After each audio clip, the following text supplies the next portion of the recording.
Let's look at three possible ways things could play out and what it might mean for America as well as the world. The first scenario, the Democrats hold the Senate, but the Republicans take the House of Representatives. The likelihood so far, analysts believe, are quite high for this. Domestically, Biden and his party would face a flurry of House-driven investigations. Everything from the withdrawal from Afghanistan to the FBI investigation of Trump to Biden's COVID policies could face House inquiries. Biden's son, Hunter, he could also face an investigation for alleged tax fraud. The January 6th committee into the Capitol insurrection could also be disbanded. Internationally, expect an attempt to rein in spending and less support for Ukraine. Although there has been rare bipartisanship on Ukraine up until now, there is growing unease among populists on the right about the cost of helping Ukraine. On the climate agenda, a Republican-controlled House will make a green agenda far more complicated, with Republicans able to represent their pro-coal and oil constituents more effectively. The second scenario, the Republicans take both the House of Representatives as well as the Senate. The likelihood for this so far is moderate to high.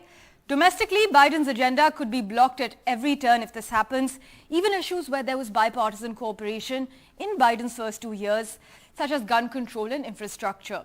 A national 15-week abortion ban would be brought to a vote by the right of the Republican Party. Internationally, though, the key issue to watch would be continued American support for Ukraine. On climate change, Americans can essentially be written out of any progressive green agenda, which would massively impact global climate goals. The third scenario, the likelihood of this is extremely low at the moment, but domestically this would mean if the Democrats expand their majority, expect to see an attempt to deepen the president's Build Back Better agenda. Key policies on issues like climate change will be revived. We'll have to watch out for efforts to protect key issues in the US, such as abortion rights. They could be codified into law, and national protections for same-sex marriage and voting rights likely too. Internationally, though, beyond the climate change pledges, expect a renewed commitment to continue to both back Ukraine diplomatically, financially, as well as militarily. Essentially, it will be business as usual for Joe Biden if the third scenario materializes. But political analysts have long been predicting a red wave election, which would not be a surprise, nor would it be hard to explain. Biden's approval ratings are stuck in the low 40s. This figure is low or lower than Trump's approval back in 2018, Bill Clinton's in 1994, and Obama's in 2010.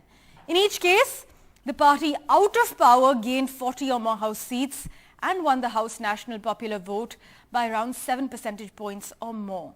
But with Republicans making steady gains in the polls, it does not take any great imagination to see them stretching out a more decisive lead. Well, I think number one is going to be crime. It's going to be keeping your taxes low. We gave the biggest tax cut in history. We gave the biggest regulation cuts in history. As you know, the Democrats want to raise that all up. We want to keep the taxes low. I think you have to close up the border, and you have to do it quickly because there's millions and millions of people coming into our country, and our country is being destroyed. So that'll happen. That'll absolutely happen. But you have to fight crime. You have to fight to keep our taxes low. And you have to do something about the border, and it has to be done now.